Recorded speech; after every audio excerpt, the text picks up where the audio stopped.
Okay, so yan, Enagic Tokurei system. This is also called the Good Samaritan program by the company.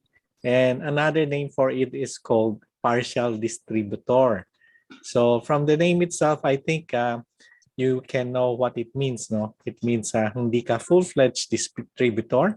You do not enjoy all the benefit of being a distributor, pero at least pwede ka na mag-refer. And if you refer, yung mga tao na na-refer mo will be under you and they will be under your line. No? So you can start building your organization. Now, as a partial distributor, of course, hindi ka may walang full-fledged benefit, no? So part of it is you do not receive the full commission. So later on, I'll explain kung magkano yung commission makukuha nyo. So may ka-sharing ka, no? Because you still need to buy a product, no? To be a distributor, kaya you don't receive a full commission. The other thing is you cannot sign up another Tokurei. So ibig sabihin na bawal yung dalawang Tokurei na magkasama, no? Ikaw lang ang pwede maging Tokurei. And you cannot say, sama ko rin yung brother ko, sama ko rin yung wife ko o friends ko. Hindi pwede. Then you cannot sign as alternate payer for a customer, which may logic naman. No? Like for example, pumasok yung husband sa Tokurei and then yung wife binilhan niya ng machine using his card, pero siya walang machine. No? So hindi pwede yon. So the company will not allow that. So you cannot be an alternate payer for a customer, and only allowed if you are signing up to Enagic for the first time. Okay, so ito lang para sa first timer. Once may identity ka na sa Enagic, let's say bumili ka ng product, ganon, you cannot be a Tokurei na. And then distributor signing up a Tokurei will not earn commission from the Tokurei until his Tokurei account has been canceled or paid for, which makes sense lang. Kasi hindi pa siya nagbabayad ng machine eh. So the company cannot compute magkano yung commission mo. That's why habang nagbebenta siya and the company is deducting for his machine, they will not give you commission, no? Of course, when a Tokurei comes in, kailangan may benta. So yung benta niya, may commission yung upline. Okay? It's counted as your direct sale, no? But yung Tokurei mismo, yung kanyang machine, wala kang commission doon until it's fully paid. Now, as a Tokurei, if you want to be a Tokurei, medyo may requirements yung company, no? This is also true for being a distributor. You have to submit a product order form. So you have to fill up the product order form. And then you have to indicate ano yung product na gusto mong bilhin, no? So gusto mo ba K8, SD501, JR4, or maybe the Anespa, i-indicate mo doon. Meron lang rule is, of course, you cannot upgrade. You can upgrade, you cannot downgrade. No? Ibig sabihin, if you decided you want to have a K8 and you put the K8 in your product order form, later on, you change your mind, you want to have an Anespa na lang, hindi papayagan ng company. You just have to buy the K8. No? But if you, let's say, start with an Anespa, yung pinakamura, and then later on, you decide, no, I want a K8, the company will allow you to change to a higher product. Okay, so yung product order form indicates to the company ano yung product na dapat nila i-reserve para sa iyo. And then yung distributor agreement form. So the distributor agreement form medyo mahaba, maraming page yun. Gusto nila basahin mo yung mga agreement kasi this is a company that is black and white, no? If you have worked with an American company, alam mo na black and white sila. Pero a Japanese company is more black and white. Hindi lang sila black and white pero nakasulat sa papel, no? Lahat ng black and white nila.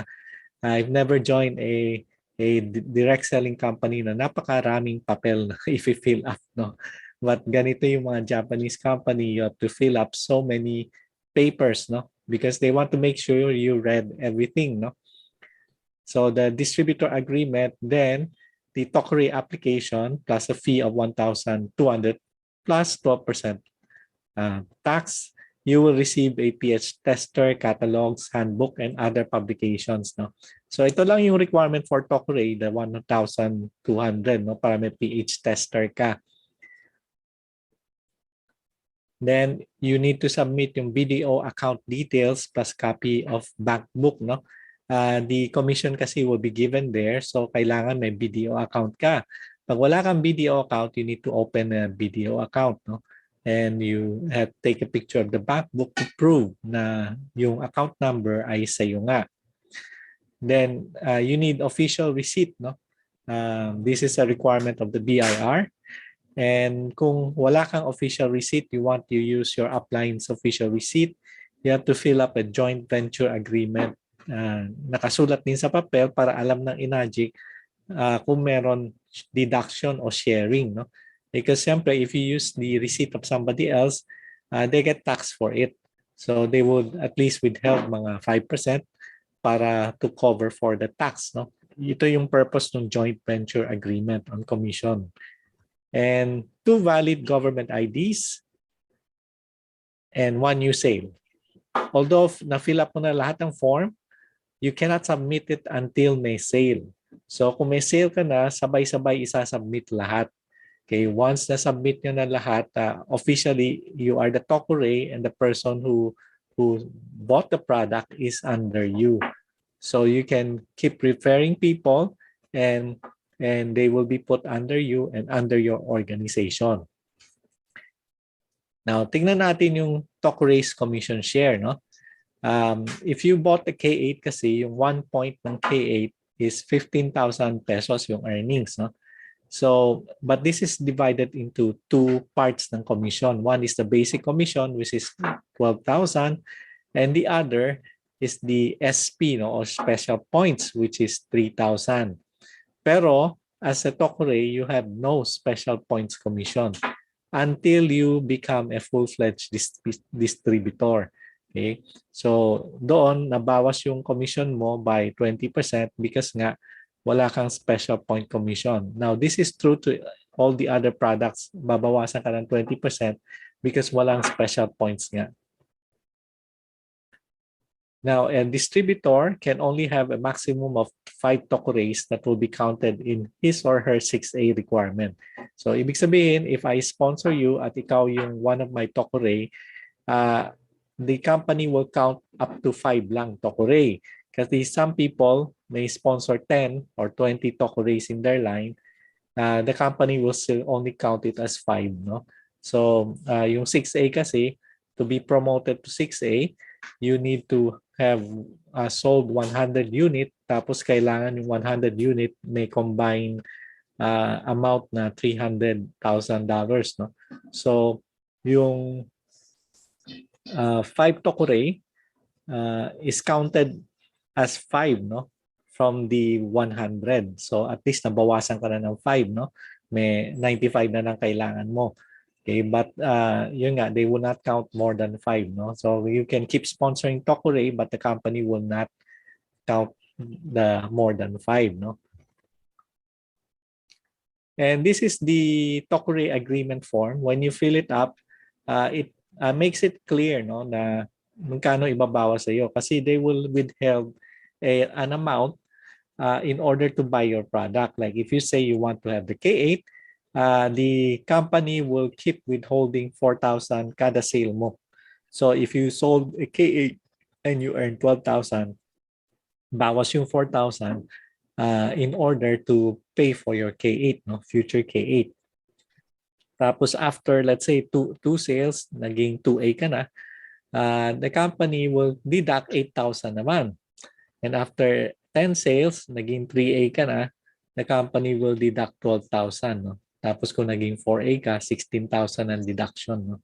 So according to your ranks, no? So very fair naman yung company. As you move up, mas mabilis na mabayad ang iyong Tokurei. So you won't stay Tokurei for so long, especially when you are moving up. No? Now, of course, no, sayang yung special points. If you don't become a regular distributor, sayang yung special points. No? So there are 2 types of Tokurei. Ito yung experience namin. Number 1, we call this the short timer. Bakit? Kasi usually mga 1 or 2 sale lang eh. Tina-terminate na nila yung Tokurei na, binabayaran na nila lahat. Kasi nga, nakaroon na sila ng commission doon sa 1 or 2 sale. Tapos, they wanted to earn more on the third sale, no? Kasi 2A na, double na yung commission nila eh. So, they want to get all the commission, pati the special points. So, usually, binabayaran na nila lahat, no? May ilan kaming, from my own line, ganun yung nangyari. Made 1 or 2 sales and then they become a full-fledged distributor na. Second type of Tokurei is called the perpetual Tokurei. This is sadly karamihan ng Tokurei in the company. No? They occupy space but they're not active. No? So, isa lang benta nila afterwards, wala na. Okay? Now, my upline has been in this business for a longer time than me. At ang sinabi niya, meron siyang 12,000 Tokurei in his experience. Only 2 made money. Okay, so kaya hindi niya ina-encourage yung tao to become a Tokurei. Ang sabi niya, kung may paraan for you to go through the normal route, just go through the normal route because mas mabilis yung ano kasi yung experience nga nila, maraming nagiging perpetual Tokurei. Once nakabenta ng isa, tapos na, wala na. Okay, hindi na nakakabenta. Hindi siya advisable. Now, of course, if talagang you want it, may mga naging successful naman. So they went in, sold 1, sold 2, ganon, sold 1 or 2, then they pay everything up kasi may commission na. So pwede naman mangyari yung ganon. But we tell people may paraan, no? May paraan. Like for example, one of those paraan is if you look for a customer that doesn't like to fill up forms, at then doesn't want to be a distributor, doesn't want to be bothered, they don't want to join any seminar, ganon. They just want to buy the product, ganon. So when you encounter such a customer, what you can do is buy on their behalf using your name, no? And the customer doesn't care basta he gets the product, no? So if you use yung kanyang machine to be your machine, hindi ka na Tokurei. You now a full-fledged distributor but the machine is installed in your customer's house. No? So, pwedeng ganun way. But I will show you also another way kasi most people are interested really in getting a good business. Tapos, if you show them the Tokurei and then yung commission nila nagiging 1/3 o half, hindi sila nagginaganahan. So, we will show you another way that's exciting, no? And mabilis even for Tokurei to move up, no? Where there's a will, there's a way, no? And this is what we call the Enagic trifecta. Ang trifecta is to buy 3 products all at once, no? So, so you might say na ay nahirapan na magbayad ng isa, bakit magiging 3 pa? Okay, just listen to the logic. If you are investing in a business, sobrang maliit yung investment kung mga 200,000 lang. In fact, wala kaya makitang business no na ang investment is 200,000, no. Usually is mga 1 million or more. So sobrang mababa yung 200,000 to the point people doesn't feel it's a business. Akala nila ano lang siya, part-time project gano'n, no. But these are 3 products that Enagic has. And I'll show you yung logic bakit these 3 products ang ginagamit sa trifecta. And the people who invented trifecta are people from Canada and the States. And they were selling this online and they are getting very good results because they're doing this very fast. No? So in the past 3 years, ever since nag-umpisa yung pandemic, nag-boom yung sales nila. Because nga they're selling trifecta online. Okay? And let me show you how that works. No? Trifecta is you as a upline, you start by buying an ESPA, but at the same time, you also fill up a form for K8 and UCON. Okay? If you know the compensation plan of Enagic, you know that yung first 2 is required talaga. Ito yung your own unit and then the first 2 sales required yan. So you cannot skip this 1A, no? But you can skip 2A, 3A. You can go from 1A to 6A very easily, especially kung mabilis yung organization nyo. But nobody skips the 1A kasi requirement yung first two sale. So since requirement siya, ang pinapulate na nila, ibig sabihin, you're allowed naman to have 3 names. So lahat ito, 3 names, ikaw yan, lahat yan is your sale. No? So bibili ka ng Anespa and under you is K8. Bakit sa taas ang Anespa? Kasi mas mura siya. No? Mga 148,000 compared to yung K8 na 246,000.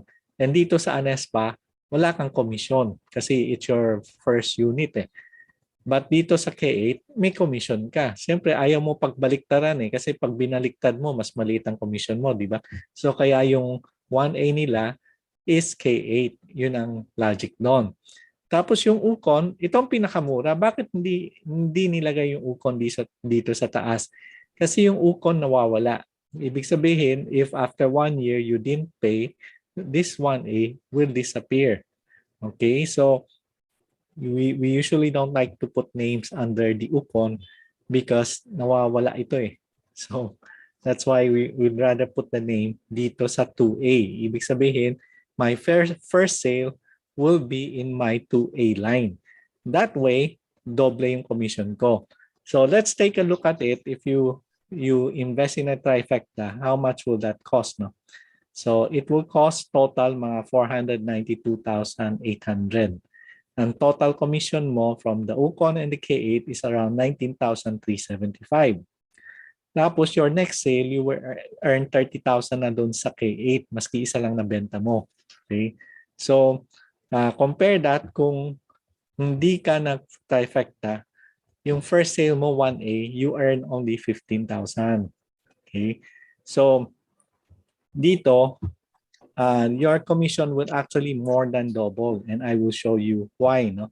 And ang question kasi is if your next sale is a trifecta. Okay? So yung next sale mo is a trifecta, ano yung commission mo if yung next sale mo trifecta?